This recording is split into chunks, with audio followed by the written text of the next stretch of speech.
Y es momento de recibir ahora, cuando se haga la luz, por supuesto, en este momento, a María Emma Mejía. Fue secretaria general de la UNASUR. Este tema sí que está arriba de la mesa y que será tratado por los presidentes en las próximas horas en la ciudad de Brasilia. Mejía, el placer de volver a recibirla. Buenas tardes.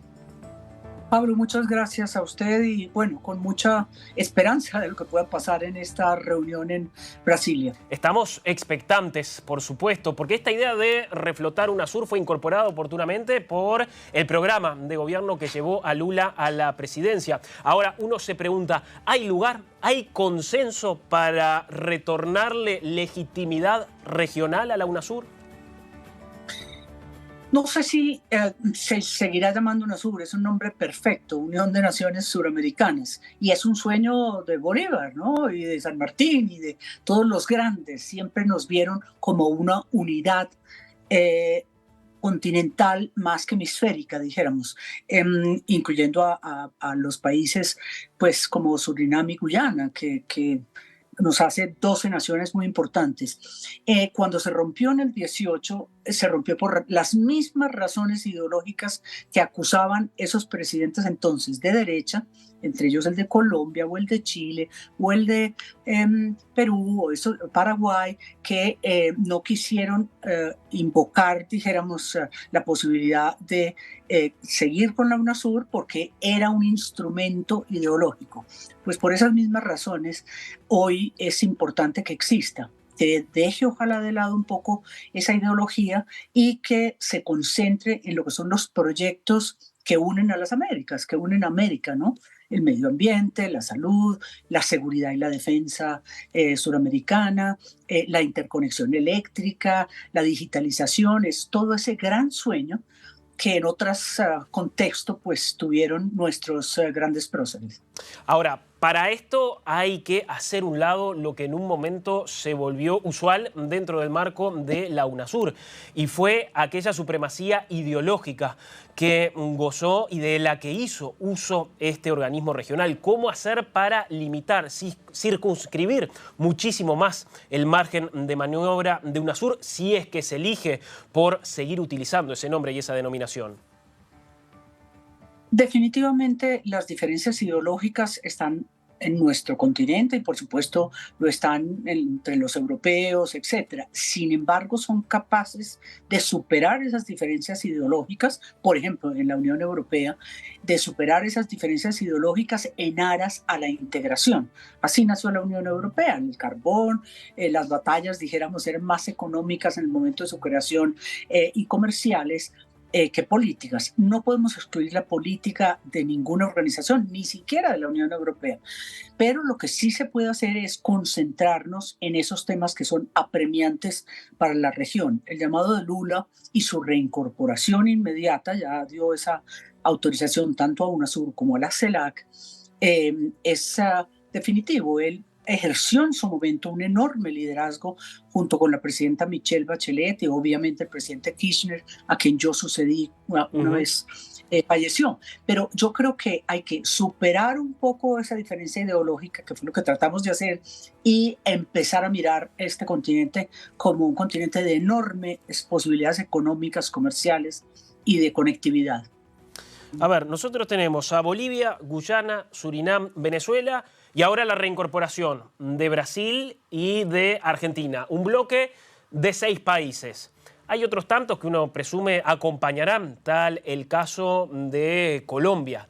Pero ¿qué sucede con Chile? ¿Qué pasa con Paraguay? ¿Qué sucede con Uruguay, que durante esta administración del presidente Lacalle Pou resolvió dejar UNASUR? ¿Cómo hace un gobierno como el uruguayo para regresar al organismo que abandonó en esta misma administración? Pues confío que lo haga, porque como bien decía en unas palabras muy fuertes, no había oído nunca a un mandatario lo que ustedes acaban de pasar, el discurso y la bienvenida que le dio al presidente Maduro, de cómo pueden, que le decía a los europeos, cómo pueden ustedes apoyar algo que es ilegítimo dentro del ámbito democrático.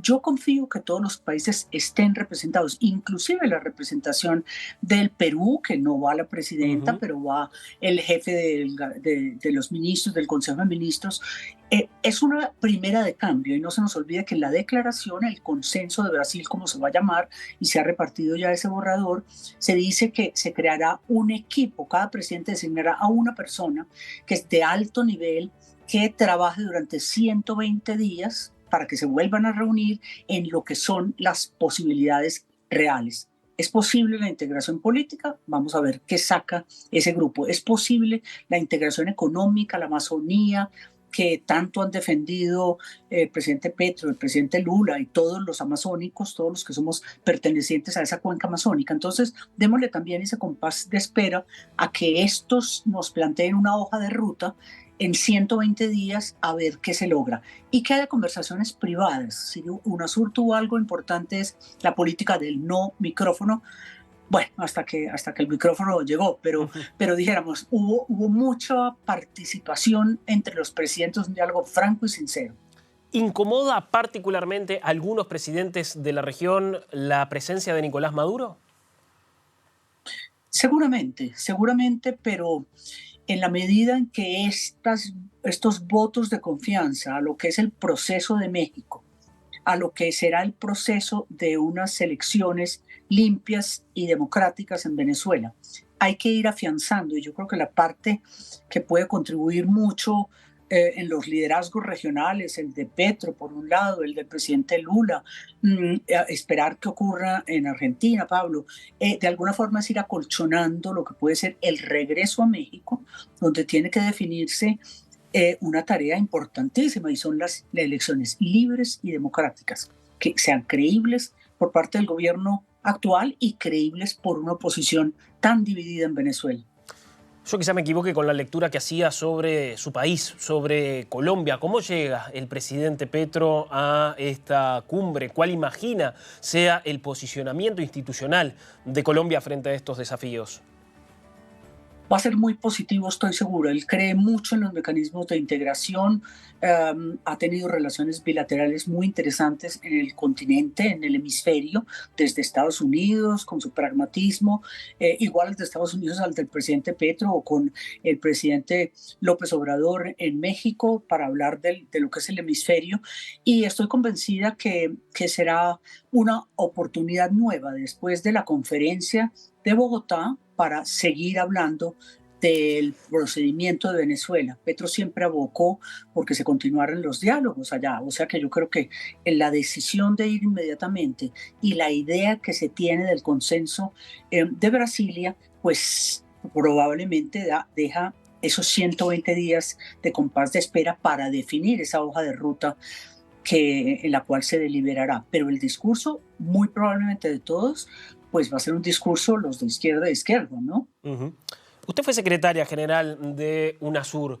¿Fue un error que se cometió oportunamente el elevarle el perfil al cargo? Por ejemplo, fue ocupado por Fernando Lugo, fue ocupado por Néstor Kirchner. ¿Ese fue uno de los principales contratiempos que padeció este organismo? Sabe que no lo creo yo así. A mí me pareció los primeros meses que a mí me tocó acompañar al presidente Kirchner fueron meses enormemente productivos. El periodo que yo estuve, los 2 años, posteriormente el presidente Samper de Colombia también estuvo.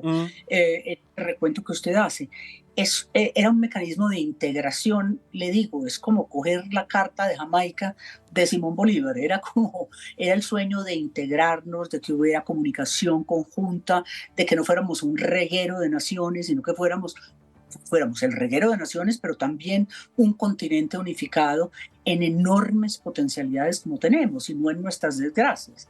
Claro, se hablará de pobreza, pero creo que no fue un error, así se concibió. Nos ayudó en situaciones políticas muy difíciles, las dificultades entre Chile y Bolivia. Había mucho liderazgo y era conversaciones muy francas. Yo, en mi experiencia política, que he hablado con muchos presidentes, nunca me había tocado una franqueza tan grande entre ellos, ¿no? Que pudieran encerrarse y decirse sus cosas. Y otras, por supuesto, y mostrar sus diferencias políticas, como en todos los países del mundo. ¿Es una complejidad que la sede de UNASUR esté radicada en la ciudad de Quito?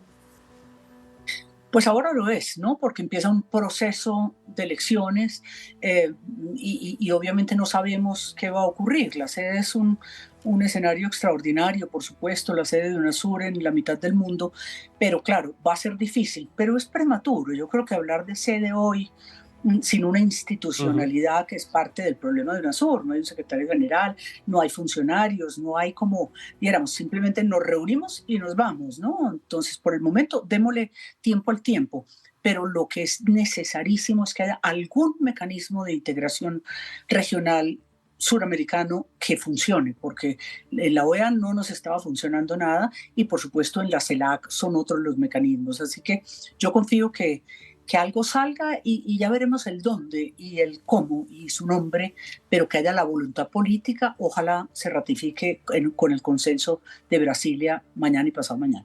En última instancia, ¿qué lectura hace de este vanguardismo que asume el presidente de Brasil, Luis Ignacio Lula da Silva, de este liderazgo y de este impulso que ha venido a dar su gobierno en materia de política exterior regional? Yo coincido con él, dijéramos, en esa visión. Brasil siempre ha tenido una majestad, llamémoslo así, un deseo de reformar el Consejo de Seguridad, como se lo dijo personalmente al secretario general Guterres hace apenas 2 días, que le dijo, mientras no haya reformas al Consejo de Seguridad de Naciones Unidas y países como el de él, claro, o de América Latina, estemos como miembros permanentes y sigamos con derecho al veto, como lo tienen Rusia y China, jamás habrá unas Naciones Unidas que pueda salvarnos de las guerras, donde no existe la OEA, donde él cree que puede mediar en la guerra entre Rusia y Ucrania. Así que él está recuperando el tiempo perdido, esos 8 años perdidos, dijéramos, de falta de integración, particularmente en el gobierno de Bolsonaro. Lo propio nosotros con Prosur, que no servía mucho, con una frontera exactamente los mismos kilómetros que la brasilera, 2.200 kilómetros. Entonces, por lado y lado estaba Venezuela completamente aislado y nosotros de ellos. Mejía, como siempre, es un placer, ha sido muy amable por estos minutos. Muchísimas gracias. Pablo, muchas gracias a usted. Que pase bien, por supuesto que estaremos expectantes de lo que suceda en las próximas horas en Brasilia. Era la palabra autorizada de María Emma Mejía,